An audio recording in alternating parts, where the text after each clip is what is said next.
بسم اللہ الرحمن الرحیم۔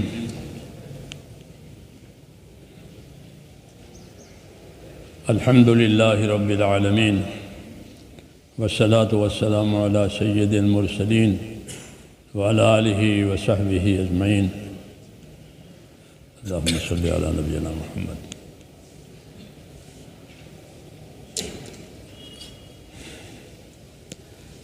میرے بزرگوں اور بھائیوں، اللہ تعالیٰ نے اس امت میں بہت صلاحیت رکھی ہے۔ ایک ایک امتی صلاحیت کا مالک ہے۔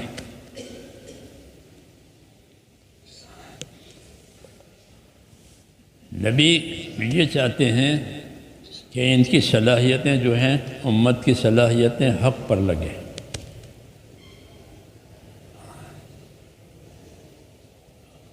وہ اپنی زندگی کو کسی کا اعلی کار نہ بنائیں۔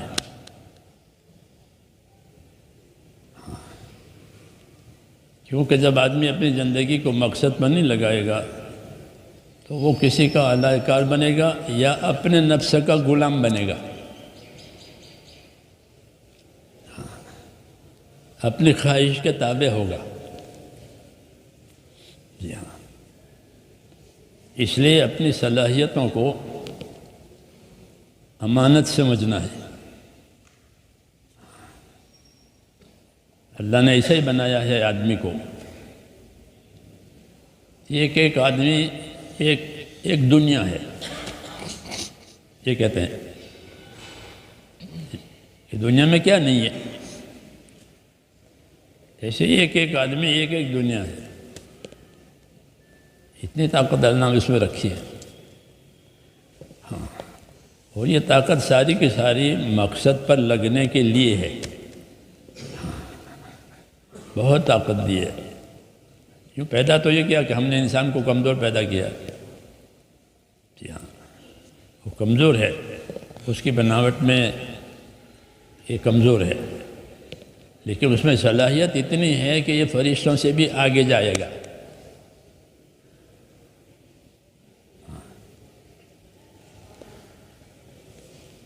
مجھے یہ کہنا ہے کہ نبی کی نظر لوگوں کی صلاحیت پر ہوتی ہے۔ اس لیے نبی کسی کا دشمن نہیں، وہ نبی سے لوگ دشمنی کریں گے، یہ ہے، اس سے گھبرانا نہیں چاہیے۔ نبی سے، نبی کے کام سے لوگ دشمنی کریں گے ہر زمانے میں، اور صرف انسان نہیں، جن بھی دشمنی کریں گے، یہ ہے۔ وَكَذَلِكَ جَعَلْنَا لِكُلِّ نَبِيٍّ عَدُوًّا مِّنَ الْمُجْرِمِينَ۔ یہ بات کہ مجرم لوگ جنوں کے، انسانوں کے، یہ نبی سے دشمنی کریں گے، ان کے کام سے دشمنی کریں گے۔ یہ اللہ نے نبی کو بتایا۔ اس لیے دین کے کام سے مخالفت، دین کے کام میں رکاوٹ آنا یہ کوئی نئی بات نہیں ہے، چلی آ رہی ہے۔ ہاں، چلی آ رہی ہے۔ بچپن میں حضور صلی اللہ علیہ وسلم تھے، تب آپ کو لوگ قتل کرنے کا سوچ رہے تھے۔ ہاں، کیونکہ ان کو معلوم تھا پہلی کتابوں سے کہ یہ بچہ ہے مگر یہ نبی بنے گا، یہ لکھا ہے۔ تو بچپن سے آپ کو مار ڈالنے پر لوگ پیترے رچتے تھے۔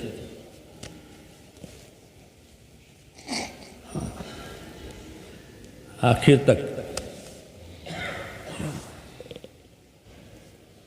تک یہی رہا۔ آپ کو زہر دیا، آپ پر جادو کیا، اعلیٰ قسم کا زہر دیا تھا۔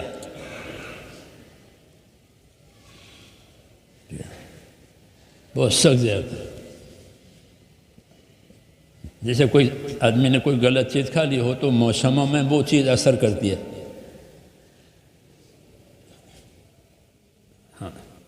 تو ایسے وہ زہر موسموں میں اثر کرتا تھا،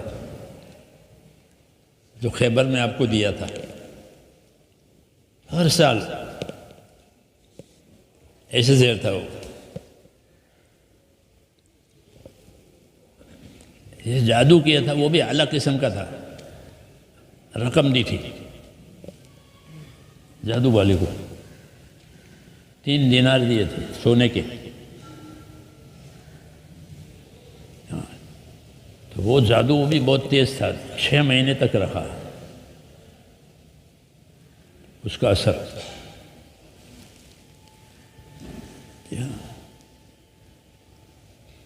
پھر قرآن شریف کی آیتیں اتری، سورہ فلق، سورہ ناس، اور پورا قصہ وہی سے آپ کو بتایا گیا کہ آپ پر جادو ہوا ہے۔ اور جادو کا سارا سامان فلاں کنویں میں ہے، دبایا ہے، اسے نکلواؤ۔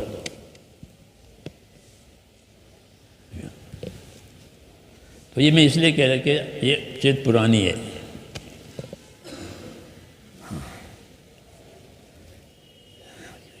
کہ حق کے ساتھ دشمنی کرنا، حق کو بدنام کرنا، حق کو بدنام کرنا،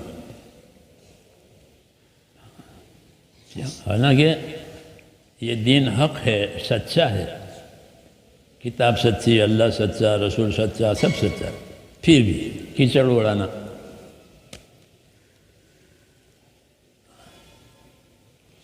یہ بات ہم کو سمجھائی ہے تاکہ کام کرنے والے صبر کریں، گھبراویں نہیں، اپنا کام کرتے رہیں۔ کام ہی کام کا علاج ہے۔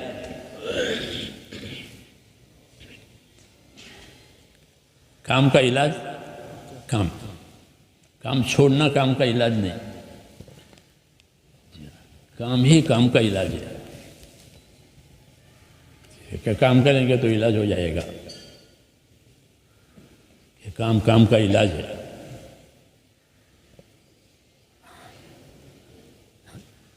تو میں کہہ سکتا نبی کے دشمن انسان بھی ہوئے، جنات بھی ہوئے، جن بھی آپ کے دشمن تھے۔ جیسے جن مسلمان ہوئے، ایمان لائے، 6 مرتبہ حضور صلی اللہ علیہ وسلم نے جنوں کا اجتماع کیا تھا۔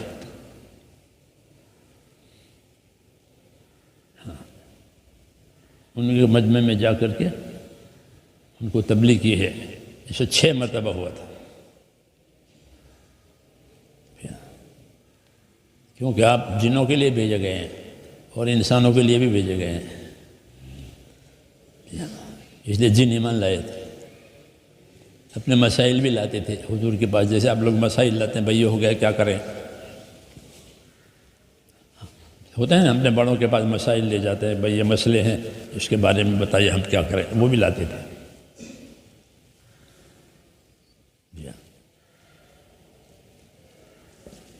اور ان میں دشمن بھی تھے، جنوں میں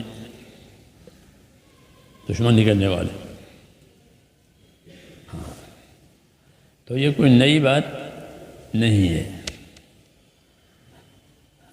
ہم اپنے آپ کو اللہ کی طرف متوجہ کریں، یہ ہمارے پاس اس کا علاج ہے۔ ورنہ ہم کتنوں کو جواب دیں گے، کتنوں کے ساتھ الجھیں گے، کتنوں کے ساتھ لڑیں گے، اتنی کون طاقت ہے، اور پھر ان پہ لڑنے جائیں تو پھر ہم اپنا کام کب کریں گے؟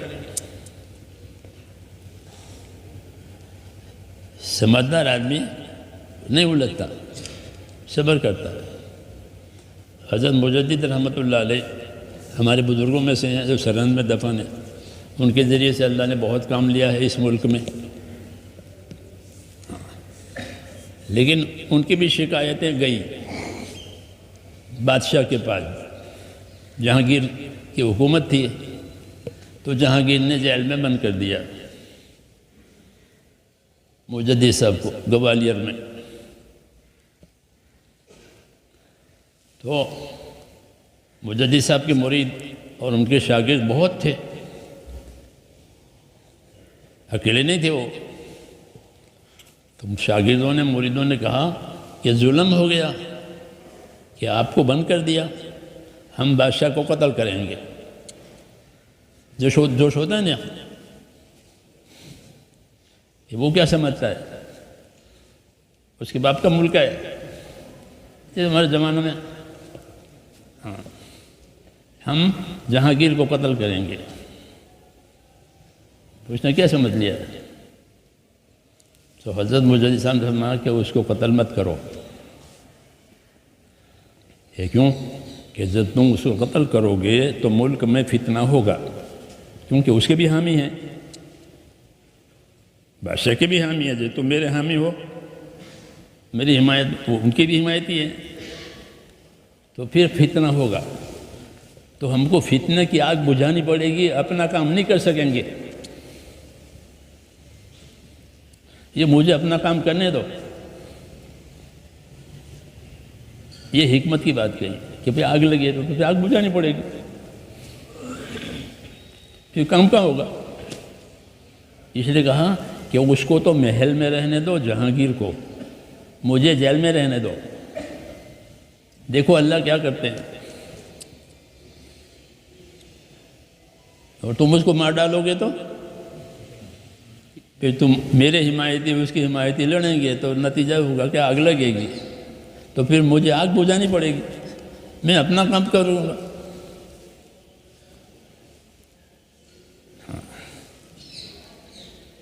تو ایسے یہ فتنوں کے زمانے میں فتنے کھڑے ہوتے ہیں.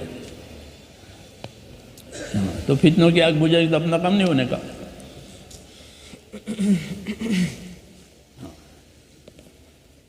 اس لیے ہمیں اپنا کم کرنا ہے. جی ہاں، چاہے کمزور شکل میں ہی ہو، کیونکہ کمزوری کے بعد قوت آئے گی. ہر چیز پہلے کمزور ہوتی ہے، ہاں پھر اللہ اس کو طاقت دیتے ہیں. تو ایسے ہر کام پہلے کمزور، پھر دھیرے دھیرے وہ اللہ کی طاقت سے اللہ تعالیٰ اس کام کو بھی طاقت پہنچائے گا، اس کی رکاوٹیں ختم ہو جائے گی، اس کی مددیں آئے گی، اس کی برکتیں آئے گی. یہ ہونے والا ہے. ان مع العسر یسرا، ان مع العسر یسرا. حضور صلی اللہ علیہ وسلم سے فرمایا گیا کہ آپ گھبرائیں نہیں، دشواری کے پیچھے آسانی آنے والی ہے، دشواری کے پیچھے آسانی. اس لیے حضور صلی اللہ علیہ وسلم پر بہت دشواری آئی. کام بھی کرنا ہے، گھر میں سے جو ہے خدیجہ کا انتقال ہو گیا، 4 لڑکیاں ہیں گھر میں، ابو طالب کا انتقال ہو گیا، جو مدد میں رہتے تھے. ایمان تو نہیں لائے تھے لیکن ڈھال تھے، آپ کے لیے ایک ڈھال بنے ہوئے تھے. ان کا اثر بہت تھا. تو وہ بھی نہیں رہے، خدیجہ بھی نہیں رہی، تو گھر میں بھی کوئی نہیں ہے، باہر بھی کوئی نہیں ہے، اور دشمنی بڑھ گئی کیونکہ اب کوئی ڈھال نہیں ہے.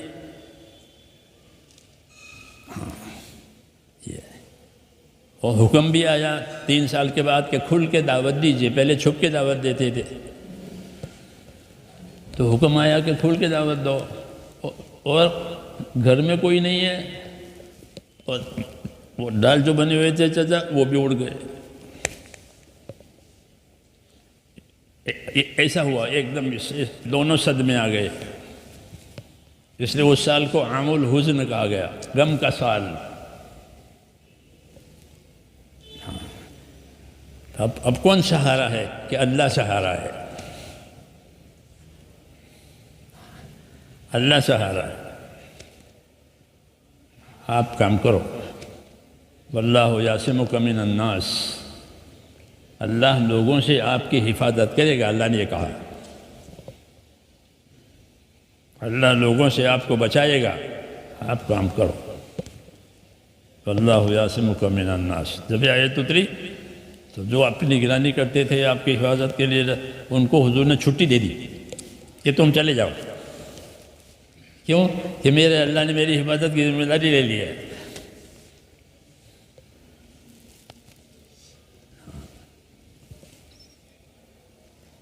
تو کام کی حفاظت کرنے والا کون ہے؟ کہ اللہ ہے. اللہ کا دین ہے، اللہ اپنے دین کا مددگار ہے.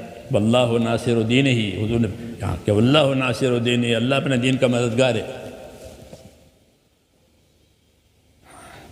اس لیے جو دین کی مدد کرے گا اللہ اس کی بھی مدد کرے گا. اصل مددگار تو اللہ ہے اپنے دین کا. یہ دین نہیں مٹے گا، اور یہ امت نہیں مٹے گی، یہ امت رہے گی، کوئی طاقت اس امت کو ختم نہیں کر سکتی، یہ بات منظور ہو گئی ہے، یہ امت رہے گی، یہ دین بھی رہے گا، یہ قرآن بھی رہے گا، یہ سب اللہ کی حفاظتوں میں ہے۔ یہ الگ بات ہے کہ امت کو اپنی کمی کوتاہی کی وجہ سے ان پر کوئی مصیبت آوے، تکلیف آوے، ان کے گناہ، یہ تو ہوگا، ہاں، اس لیے اپنی اصلاح کی طرف توجہ بھی کرنی ہے، جی ہاں، تاکہ اللہ کی مدد جو آتی ہے وہ آتی رہے، نہ کمی کوتاہی کی وجہ سے وہ مدد بعد مرتبہ اٹھ جاتی ہے۔ صحابہ کے دور میں بھی ایسا ہوا ہے کہ ان کی کمی کوتاہی کی وجہ سے وہ مدد رک گئی، پھر جب اصلاح ہو گئی وہ مدد آ گئی۔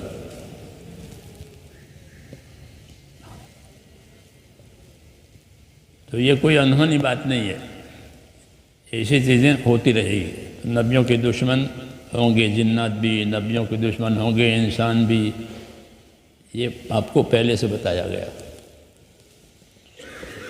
تو کہ نبی نہ گھبراوے، نبی نہ گھبراوے، کیوں کہ اللہ مدد کرنے کے لیے کافی ہے۔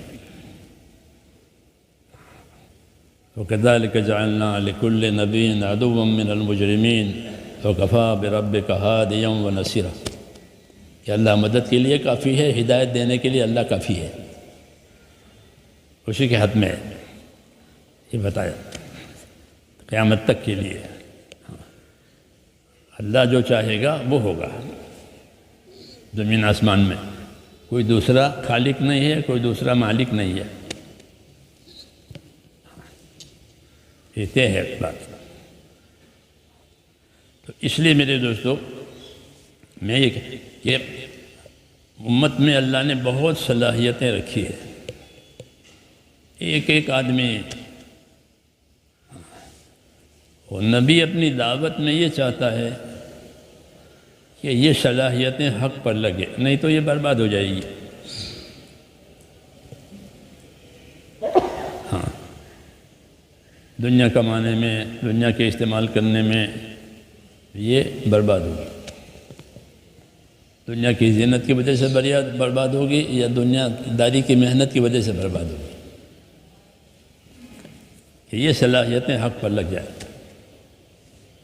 اس لیے نبی اپنا کام صبر اور ثبات کے ساتھ کرتے تھے، کہ صبر بھی کریں گے اور اپنے کام پر ثابت قدم بھی رہیں گے اور اللہ کی مخلوق کی ہمدردی کریں گے۔ دعوت کا کام ہمدردی کی وجہ سے ہوتا ہے کہ سب جو ہیں حق پر آ جائیں، سب جنت میں چلے جائیں، کوئی بھی دوزخ میں نہ جائیں، ہمدردی کے ساتھ۔ اس ہمدردی میں نبی جو ہیں وہ اخلاق برتتے ہیں، لوگوں کے ساتھ درگزر کرتے ہیں، احسان کرتے ہیں، معاف کرتے ہیں، اور طلب اتنی ہوتی ہے کہ ایک ایک آدمی اس کام پر لگ جائے۔ تو اس طلب کے ساتھ ہم کام کریں، یا ہو سکتا ہے ہم کسی آدمی کو دعوت دے کر کام میں لگائیں، وہ صلاحیت میں ہم سے بھی زیادہ ہوتا ہے، ایسا ہوتا ہے، تو اس کی صلاحیت لگ جائے گی اور اللہ کے دین کو قوت مل جائے گی اور کام آگے بڑھ جائے گا۔ تو اس لیے امت کی صلاحیتوں کو دیکھنا ہے، امت کی خوبیوں کو دیکھنا ہے، اور یہ خوبیاں صلاحیت دے کر ان کو کام پر لگانا، اپنے آپ کو بھی کام پر لگانا، ان کو بھی کام پر لگانا۔ اس طرح محنت ہوتی ہے تو مخالف موافق ہو جاتا ہے، دشمن دوست ہو جاتا ہے۔ جب دعوت اخلاص سے دی جاتی ہے تو اس کا یہ اثر ہوتا ہے کہ تمہارا دشمن تمہارا دوست ہو جائے گا۔ خالد بن ولید رضی اللہ عنہ بہت پکے دشمن تھے حضور کے ساتھ، پکے دشمن، وہ بہادر آدمی، میدانی آدمی ہے، ہاں معمولی نہیں ہے، میدانی آدمی ہے، جی ہاں، قریش میں بہت بہادر، لیکن آپ کے دشمن، جی ہاں، سوچتے رہتے تھے کیا موقع ملے تو قتل کروں۔ ایک دفعہ آپ میدان میں تھے تو ان کو موقع چک گئے، تو اپنے ساتھیوں کہا ٹھہر جاؤ، ابھی اثر پڑیں گے، کیونکہ یہ نماز چھوڑتے نہیں ہیں، یہ کہا یہ نماز چھوڑتے نہیں ہیں، نماز تو پڑھیں گے، جب یہ نماز پڑھیں ہم ان پر ٹوٹ پڑیں گے، یہ کہا، یہ طے کیا تھا۔ اسی موقع پر اللہ تعالیٰ نے صلاۃ الخوف کا حکم نازل کیا،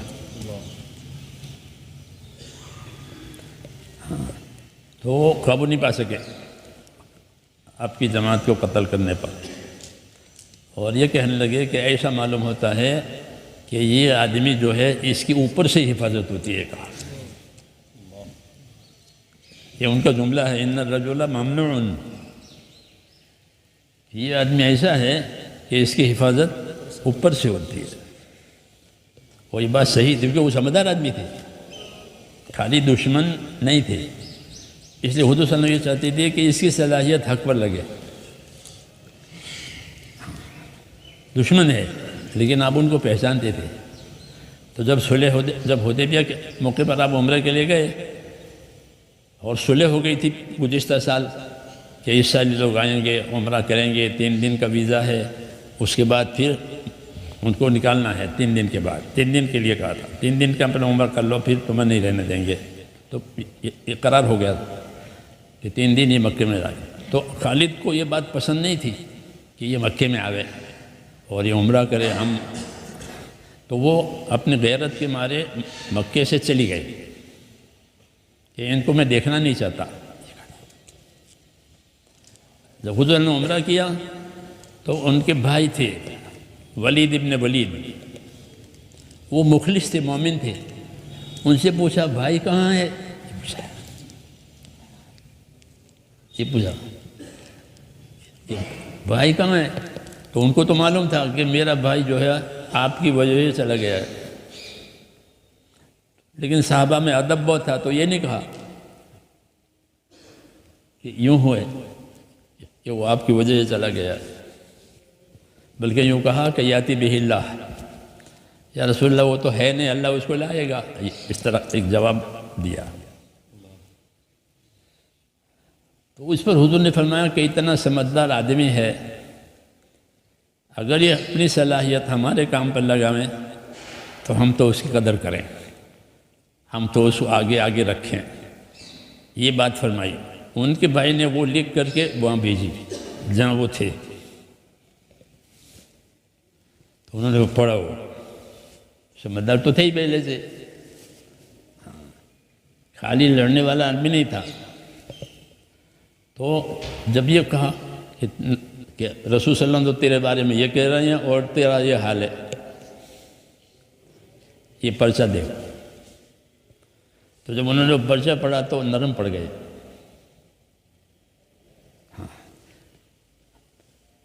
پھر ان کو خواب آیا خالد بن ولید کو، اللہ تعالیٰ کو جب کوئی کام کرانا ہوتا ہے تو اللہ اس کے اسباب پیدا کرتے ہیں، اس لیے گھبرانا نہیں چاہیے کہ بنجر زمین میں سے آباد زمین پر گئے، یہ خواب دیکھا کہ ایک زمین ہے، بنجر ہے بالکل، ہوائیاں اڑ رہی ہے، اس کے بعد بجائے وہ ایک سرسبز اور آباد زمین پر گئے، یہ خواب آیا۔ تو پھر انہوں نے اپنے رویے پر غور کیا،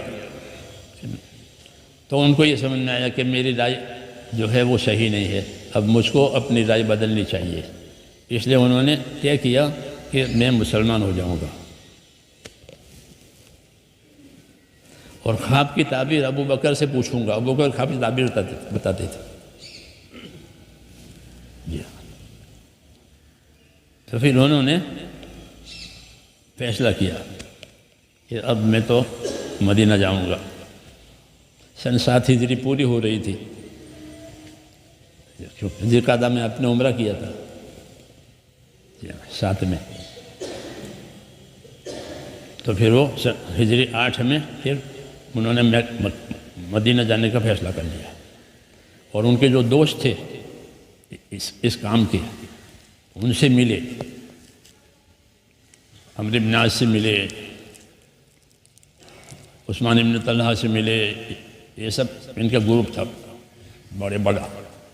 وہ کہا کہ میں نے تو مدینہ جانا طے کیا ہے، تمہارا کیا ارادہ ہے؟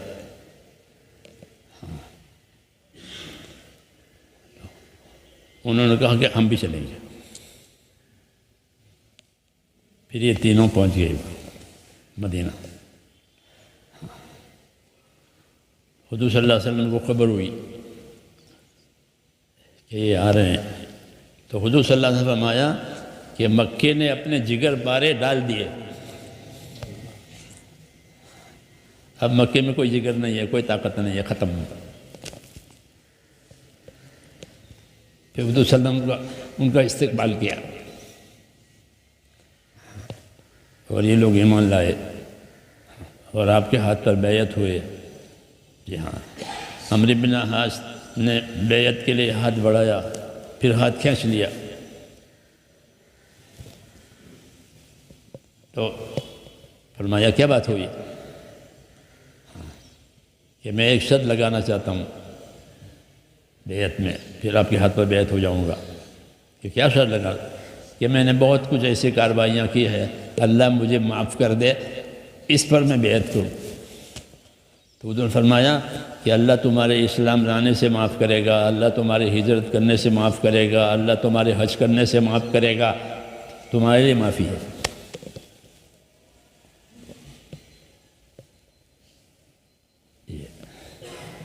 تو مجھے یہ کہنا کہ ہمارے کام میں ہم لوگوں کی صلاحیتوں کو لگانے کی فکر میں رہیں. جیسے حضور صلی اللہ علیہ وسلم خالد دشمن ہے لیکن اس کی صلاحیت کو لگانا ہے. ہاں، اس لیے ان کی قدر کی تو اللہ تعالیٰ نے ان کو لگا دیا. پھر ابو بکر نے اندر خواب کی تعبیر بتائی کہ بنجر زمین وہ تیرا شرک، تو پہلے شرک میں تھا، تو بنجر زمین تیرا شرک ہے، اور آباد زمین یہ اسلام ہے جس میں اللہ تجھ کو اس میں لایا ہے.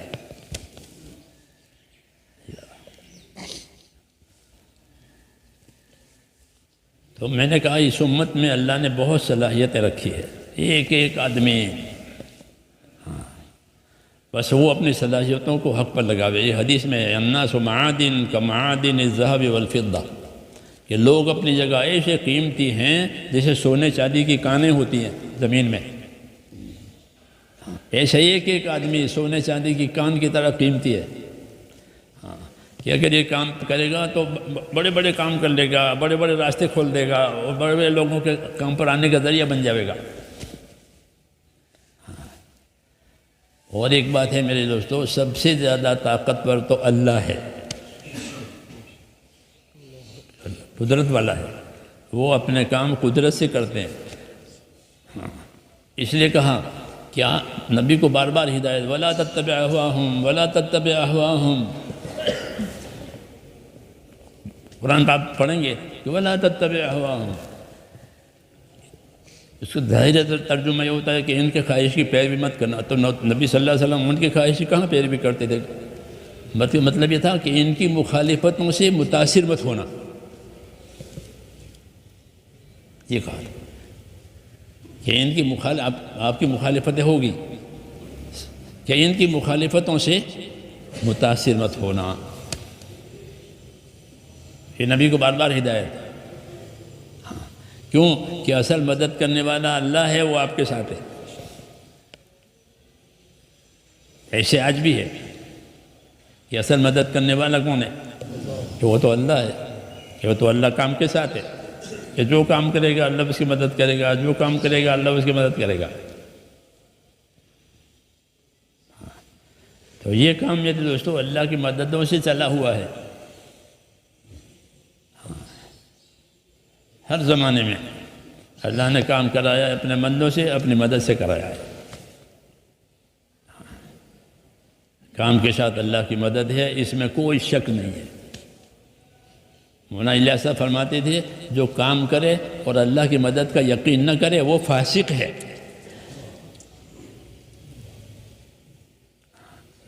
یہ کام کے ساتھ تو اللہ کی مدد ہے. اس لیے میرے بھائیوں کام کے ساتھ اللہ کی مدد ہے. اپنی طرف سے کام میں کمی نہیں آنی چاہیے. اس لیے کہتے ہیں کہ کام بھی کرو استغفار بھی کرو، کام بھی کرو استغفار بھی کرو، ہر نبی کو حکم ہے۔ آپ نبی کی دیکھیں ان کی زندگی میں استغفار ہے، معافی مانگتے ہیں اللہ تعالیٰ سے۔ نوح علیہ السلام کی دعا ہے، ابراہیم علیہ السلام کی دعا ہے، موسیٰ علیہ السلام کی دعا ہے، یہ سب ان دعاؤں میں جو قرآن شریف میں نازل ہوئی ہے کہ وہ استغفار کرتے ہیں۔ حضور صلی اللہ علیہ وسلم تو بہت استغفار کرتے تھے، ایک مجلس میں 100 مرتبہ، ابن عمر فرماتے تھے۔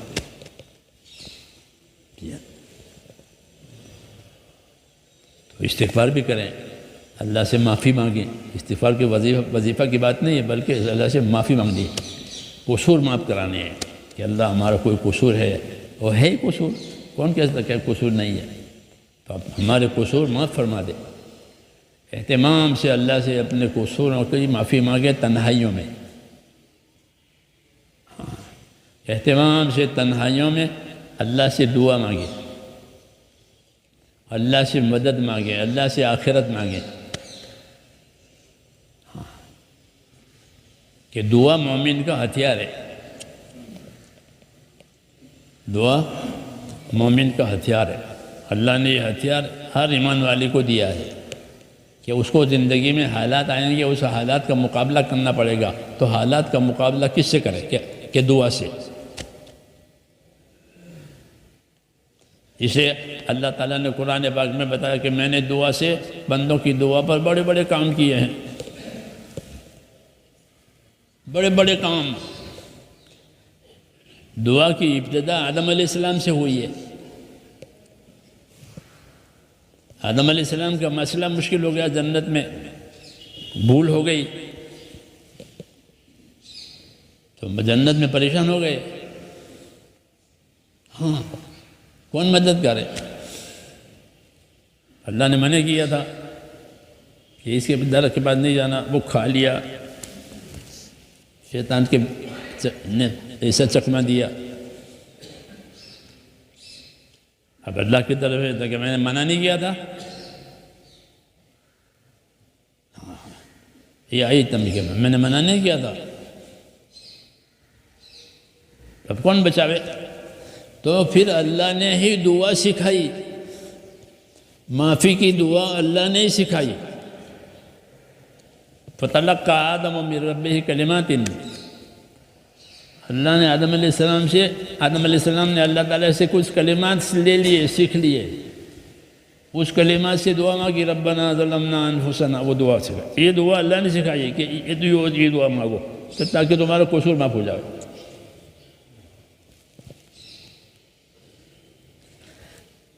یہ نظام ہے اللہ تعالیٰ کا نبیوں کے ساتھ کہ ان کے کام دعاؤں سے بنیں گے، ایسے قیامت تک یہ ہے۔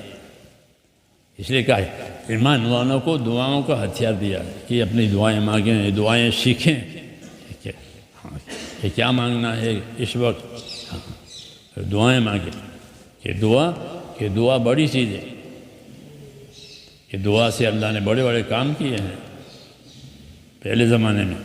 کہ ہاں، اس لیے ہم کو بھی دعائیں سکھائیے کہ کام بھی کرو دعا بھی مانگو، کام بھی کرو دعا بھی مانگو، کہ کام کرنے سے دعا میں قبولیت آئے گی۔ ہاں، کام کرنے سے دعا میں قبولیت آتی ہے، اور اتنی بڑی قبولیت آتی ہے جتنی بڑی قبولیت نبیوں کی دعا میں ہوتی ہے۔ جب اللہ کے راستے میں اور اللہ کے کام کے لیے صحیح معنی میں جان مان لگائی جاتی ہے تو اس کی وجہ سے دعا میں ایسی قبولیت آتی ہے جیسے نبیوں کی دعا میں قبولیت آتی ہے، کیونکہ دعا نبی کے راستے کی چیز، حضرت فرماتے دعا نبی کے راستے کی چیز ہے، ملک میں والوں کی چیز نہیں ہے، یہ نبی کے راستے کی چیز ہے۔ اس لیے دعا میں بڑی زبردست قبولیت آتی ہے، اور دعا سے بڑے بڑے کام بنتے ہیں۔ یہ سارا کام دعا سے چلا ہے دنیا میں، اور کون سی طاقت ہے اس کو دعا مانگ مانگ کر کے منظور کروا دیا۔ جی ہاں، مولانا احمد علی صاحب لاہوری مولانا احمد علی صاحب یہ کہتے تھے کہ مولوی الیاس نے دعا مانگ مانگ کر کے اس کام کو اللہ سے منظور کروا لیا۔ تو اب یہ چلے گا، عام لوگ اس کو لے کر کے چلتے ہیں اور پھر بھی ہو جاتا ہے۔ جو کلمہ سیکھتے ہیں، اتحیات سیکھتے ہیں، وہ لے کے چلتے ہیں، ہاں، اور ہو گیا، یعنی امت کا رجوع اللہ کی طرف ہو گیا۔ کام کا مطلب یہ کرنے والے یہ لوگ ہیں جو اتحیات سیکھتے ہیں، کلمہ سیکھتے ہیں اور کام کرتے ہیں، تو ان کی وجہ سے امت کا رجوع اللہ کی طرف ہو گیا۔ کیوں؟ کہ ایک چیز اللہ نے منظور کر لی ہے کہ یہ کام چلے گا۔ تو پہلے ان لوگوں نے کیا کہ جو اتحیات یاد نہیں ہے، دعا یاد نہیں ہے، لیکن بیچارے وہ پیدل چلتے تھے، بھوکے رہتے تھے، چنے کھاتے تھے، ہاں، تو انہوں نے ایک راستہ بنا دیا، ہاں، تو پھر اللہ تعالیٰ نے صلاحیت والوں کو کھڑا کیا۔ مولانا اللہ صاحب میں بات والوں سے کہتے ہیں کہ تم کرو، پھر اللہ صلاحیت والوں کو لاوے گا۔ تو جیسے کرتے ہیں آپ لوگ مختلف طبقوں میں کام کرتے ہیں، صلاحیت کی بات ہے یہ کہ تم کام کرو گے تو اللہ صلاحیت والوں کو لاوے گا کہ وہ مختلف طبقوں کو مطمئن کریں گے، مختلف طبقوں کو لگائیں گے، مختلف طبقوں کو مطمئن کریں گے۔ یہ اللہ کا نظام ہے۔ ابھی ہم کریں گے تو ہم سے بھی زیادہ صلاحیت والوں کو اللہ لاوے گا، ہاں، ہم اس کا ذریعہ بنائیں گے۔ جی ہاں، اس لیے حدیث شریف میں ہے کہ خوش نصیب ہے وہ بندہ کہ جس کو اللہ خیر کے پھیلنے کا ذریعہ بناوے، شر کے مٹنے کا ذریعہ بناوے، کہ جن کی وجہ سے خیر پھیل گئی، شر مٹ گیا، فساد ختم ہو گیا، تو اللہ کا شکر ہے کہ ہم آنکھوں سے اللہ نے دکھایا ہے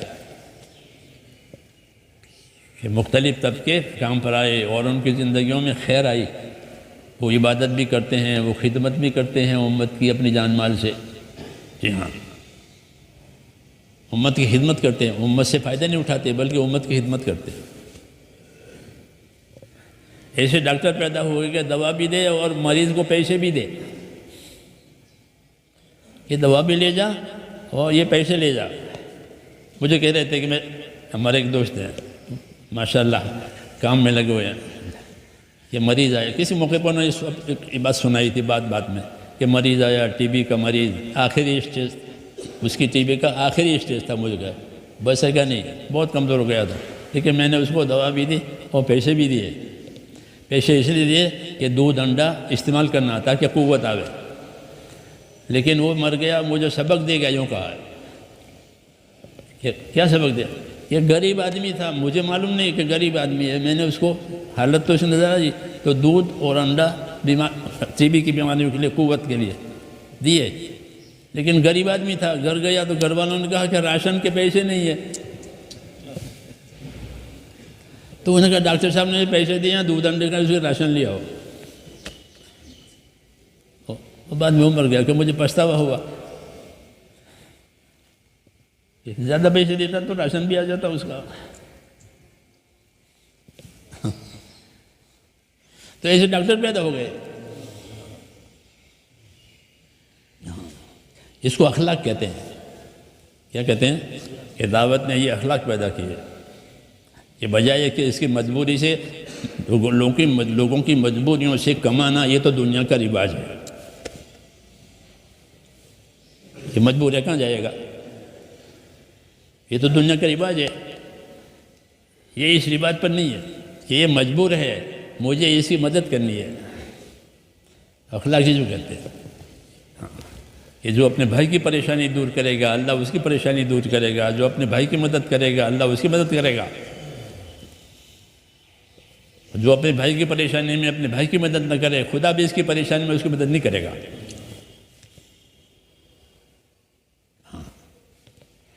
تو یہ اخلاق پیدا ہوتے ہیں دعوت کی محنت صحیح سے، انسانیت اخلاق پیدا ہوتا ہے۔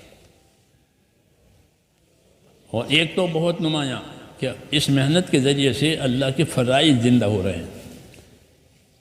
نماز زندہ ہو گئی دنیا میں، بہت نمازی ہو گئے، مسجدیں چھوٹی ہو گئی دنیا میں، یہاں نہیں دنیا میں، حرم شریف چھوٹا ہو رہا، اتنے حاجی، اتنا عمرہ کرنے والے.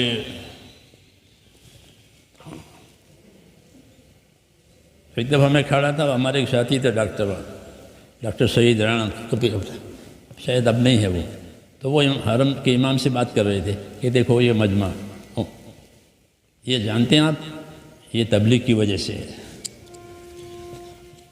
حرم کے امام سے بات کر رہے تھے ڈاکٹر سعید رانا، یہ مجمع جو بڑھ گیا کہ عمرہ کرنے والوں کا، حج کرنے والوں کا، تو کیا کہ تبلیغ ہو رہی ہے کہ فضائل حج میں رمضان کا عمرہ اس کی فضیلت ہے، تو اب لوگ رمضان میں عمرہ کرتے ہیں. حالانکہ ہندو رمضان سب سخت گرمی میں آتا ہے، پھر بھی جاتے ہیں. جی ہاں، تو ایک ہمارے ایک کام کا یہ اثر ہوا ہے کہ فرائض زندہ ہو گئے. نماز، روزہ، زکوٰۃیں بھی الحمدللہ لوگ دے رہے ہیں، اگرچہ پوری زکوٰۃ مسلمان نہیں دیتے ابھی. شریعت کے مطابق جو زکوٰۃ واجب ہوتی ہے وہ ادا نہیں ہو رہی ہے. یہ بڑی خامی ہے، اس کو اپنی اصلاح کرنے چاہیے کہ اپنے مال کے بارے میں علماء سے پوچھ کر زکوٰۃ دینی چاہیے. کچھ دیا کچھ یہ کافی نہیں ہے. زکوٰۃ ہر سال فرض ہے، حج ایک ہی مرتبہ فرض ہے، تو حج بار بار کرتے ہیں اور عمرے بار بار کرتے ہیں، حالانکہ وہ بار بار نہیں ہے، ایک ہی بار ہے، وہی ہر سال فرض ہے. اس لیے اس کا اہتمام ہونا چاہیے. اس کام کی برکت سے یہ ہوا ہے کہ فرائض زندہ ہوئے ہیں، اخلاق زندہ ہوئے ہیں. جی ہاں، اور ایک چیز کہ اللہ تعالیٰ نے ہر طبقے میں، ہر قوم میں اس کام کو پہنچایا ہے، اور قدرت سے پہنچایا ہے. ہاں، دوسری کوئی طاقت نہیں ہے، اللہ کی قدرت سے کام ہوا ہے کہ ہر طبقے میں. تو یہ گویا ایک طرح سے ایک کھلی دلیل و برہان ہے کہ کام کے ساتھ اللہ کی مدد ہے. یہ دکھایا اللہ تعالیٰ نے. اس لیے جب اللہ تعالیٰ نے ایک چیز روشن کی ہے تو ہم اپنے آپ کو اس میں اپنی طاقت کے مطابق اپنے آپ کو پکا بنائیں اس کام میں. جوشیلا نہیں بنانا، پکا بنانا. یہ مقصد بنا کر کے اس کے اوپر قائم رہیں اور اللہ سے دعائیں مانگیں. دعاؤں کا خوب اہتمام کریں، تنہائیوں میں دعائیں مانگیں، مقبول اوقات میں دعائیں مانگیں. فرض نمازوں کے بعد دعا قبول ہوتی ہے، پچھلی رات کو دعا قبول ہوتی ہے، جمعہ کی آخری گھڑی میں دعا قبول ہوتی ہے. جی ہاں، تو مقبول اوقات میں اللہ تعالیٰ سے دعائیں مانگیں، استغفار کریں، توبہ کریں، اپنے اعمال کو اللہ کی مدد کا ذریعہ بنائیں. وابتغوا الیہ الوسیلہ کا یہ مطلب ہے کہ اعمال کرو کہ اعمال جو ہے مدد کا ذریعہ بنے. جی ہاں، کہ اعمال مدد کا ذریعہ بنتے ہیں. نمازوں سے مدد آتی ہے، روزوں سے مدد آتی ہے، کیونکہ روزہ کھولتے ہوئے دعا قبول ہوتی ہے، نماز کے بعد دعا قبول ہوتی ہے، صدقہ بلائیں دور کرتا ہے. یہ سب اعمال اللہ تعالیٰ کے فیصلے ہمارے ساتھ کرے گے. اس لیے اپنے آپ کو ان عملوں میں قائم کرنا ہے اور اللہ تعالیٰ سے دعائیں مانگنی ہے. ہاں، دعا میں جی نہ لگے تو بھی دعا مانگنی ہے، پھر جی لگ جائے گا. غفلت کی وجہ سے دعا میں جی نہیں لگتا. اس لیے ذکر کی پابندی کریں، تلاوت کی پابندی کریں، استغفار کی پابندی کریں، پھر دعا کی حلاوت اور دعا کی مٹھاس ملے گی. حضور صلی اللہ علیہ وسلم گھنٹوں دعا مانگتے تھے. جی ہاں، یہ دعا ہتھیار ہے، نبیوں کے ذریعے سے دعا کی نعمت ملی ہے. ہاں، اجتماعی دعا جو ہم مانگتے ہیں وہ انفرادی دعا کی تعلیم کے لیے ہے، کیونکہ اجتماعیت ہر وقت آپ کو نہیں ملے گی اور انفرادی ہر موقع ہے آپ کے پاس. آپ کے لیے ہر موقع ہے انفرادی میں. تو مانگیں، اپنے لیے بھی مانگیں، امت کے لیے بھی مانگیں، اللہ سے آخرت بھی مانگیں، دنیا کی خیر بھی مانگیں. جی ہاں، کہ دعا کہ اس سے بلائیں دور ہوتی ہے. دعا جب اوپر جاتی ہے تو وہ بلاؤں کو نیچے آنے سے روکتی ہے. اس لیے دعا خوب مقدار میں اوپر جانی چاہیے. حدیثوں میں ہے کہ سب سے زیادہ اکرام اوپر دعاؤں کا ہوتا ہے. کہ بندوں کی دعائیں آئی ہیں، ان کی عرضیاں آئی ہیں تو وہ ردی میں نہیں پھینکی جاتی، بلکہ دعاؤں کا اکرام ہوتا ہے. حدیثوں میں ہے کہ دعا سے بڑھ کر کوئی چیز اللہ کے ہاں قابل اکرام نہیں ہے کہ ہمارے بندوں کی دعا ہے. دعا عبادت کا مغز ہے، دعا توحید کا مغز ہے. اس لیے اپنی دعا کی بھی قدر کرنی چاہیے اور مانگیں دعائیں. حضور صلی اللہ علیہ وسلم نے دعائیں سکھائی ہے. حضور صلی اللہ علیہ وسلم اپنی دعوت میں بھی نبی ہیں، اپنی دعا میں بھی نبی ہیں. اپنی دعوت میں بھی نبی ہیں، ساری دنیا کو دعوت دی ہے اور ساری دنیا کو دعائیں سکھائی ہے. یہ مانگو، یہ مانگو، یہ مانگو، یہ مانگو. دعاؤں میں ہے، حدیثوں میں کہ اللہ سے اچانک کی خیر مانگو. اللہ سے اچانک کی خیر مانگو کہ اللہ اچانک مجھے خیر مل جائے. اور اچانک کی شر سے پناہ مانگو کہ اللہ مجھے اچانک کی کوئی شر نہ آوے. ایسی ایسی چیزیں سکھائیے، ایسی چیزیں سکھائیے. اس لیے اللہ تعالیٰ حضرات کو قبول فرماوے اور بھرپور مدد فرماوے. بہت خوش نصیب ہیں آپ حضرات. اللہ تعالیٰ نے موقع بھی دیا ہے، توفیق بھی دی ہے، ماشاءاللہ سوجھ بوجھ بھی عطا فرمائی ہے. بہت بڑی خیر ہے. اللہ تعالیٰ اس میں اور ترقی اور برکت عطا فرماوے.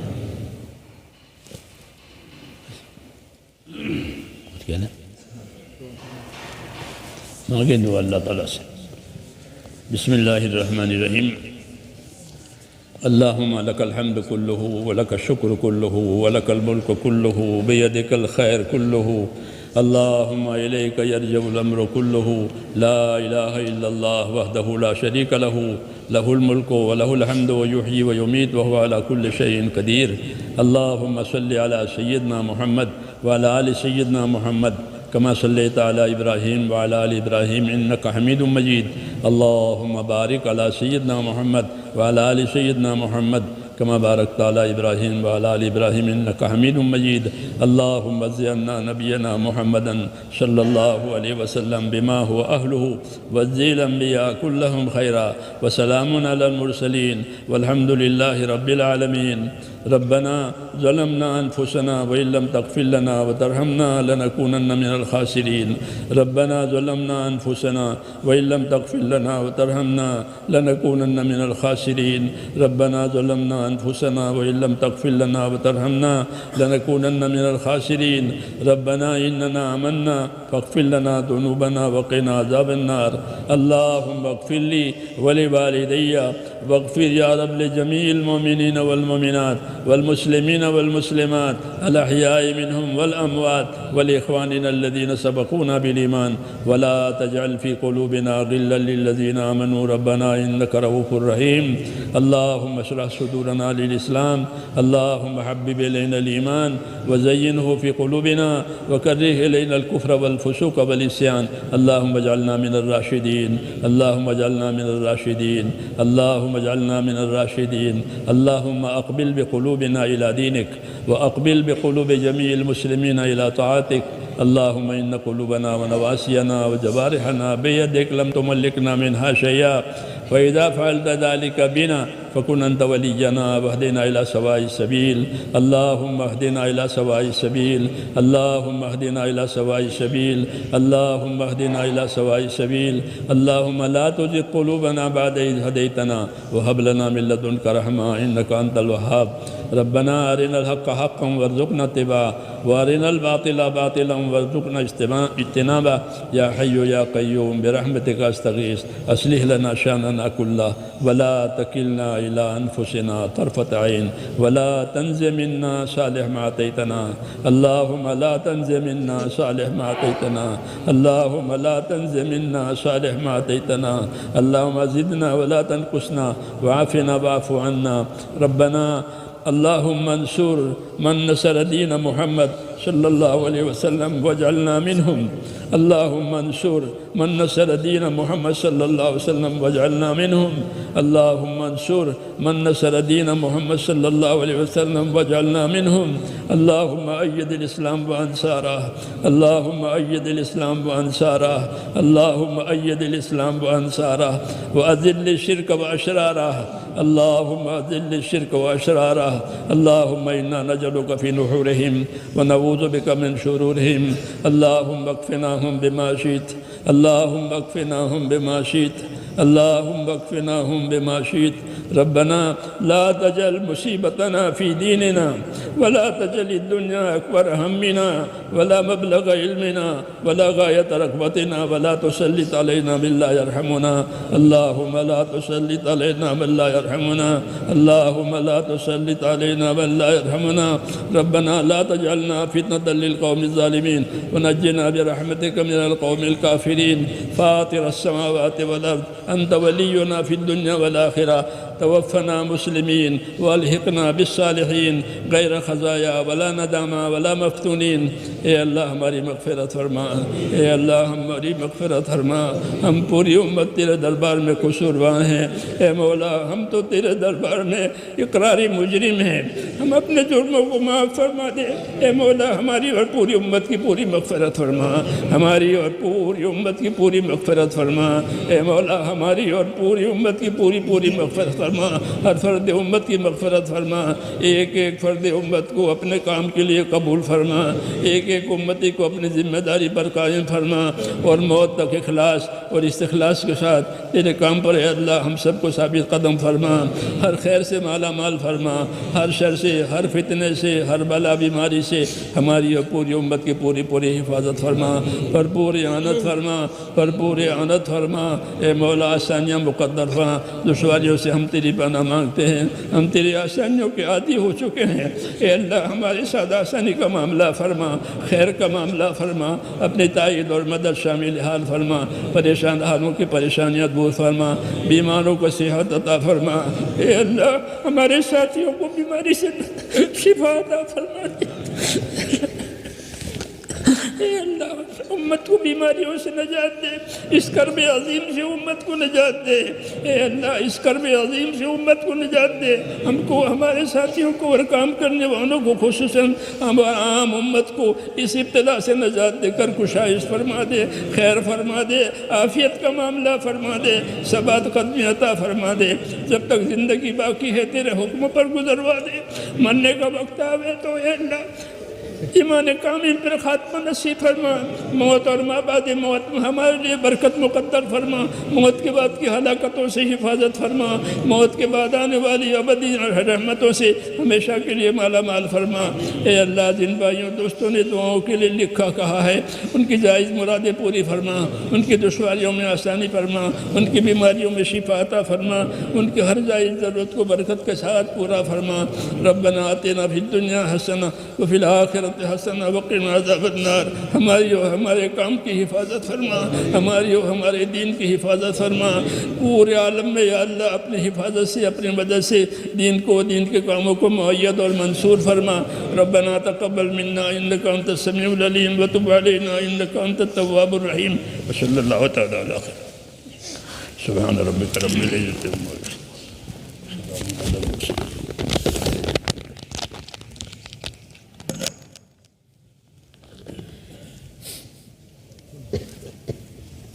یصفون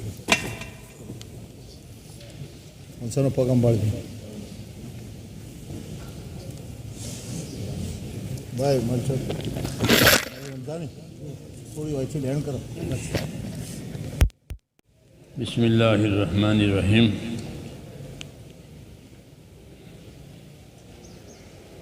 الحمد للہ رب العالمین والصلاة والسلام علی سید المرسلین وعلى آلہ وصحبہ اجمعین اللہم صلی علی نبینا محمد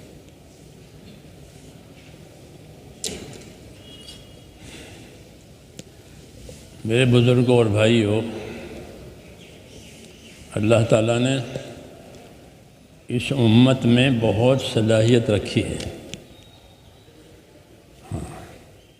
ایک ایک امتی صلاحیت کا مالک ہے.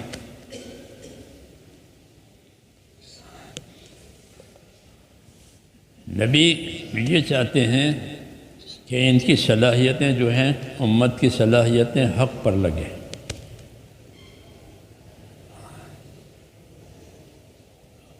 وہ اپنی زندگی کو کسی کا اعلی کار نہ بنائیں.